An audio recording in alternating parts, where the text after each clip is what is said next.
আপনার প্রতি যে আস্থা বিশ্বাস সেগুলো তো আপনি হারাতে যাচ্ছেন। মানুষ বলা শুরু করেছে, আমার কথা না, যে টাকা দিয়ে কি কিনা যায়,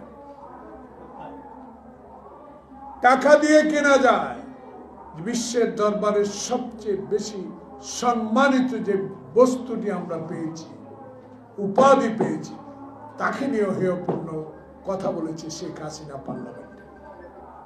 সেই শেখ হাসিনার কিছু কিছু দোসর আপনার আশেপাশে এখনো বসে আছে। তার প্রমাণ করিডোর, তার প্রমাণ নির্বাচন দেরিতে করা, বিলম্বিত করা, সুনির্দিষ্ট তারিখ না দেওয়া। বাংলাদেশে কি হচ্ছে? আপনার প্রতি যে আস্থা বিশ্বাস সেগুলো তো আপনি হারাতে যাচ্ছেন। মানুষ বলা শুরু করেছে, আমার কথা না।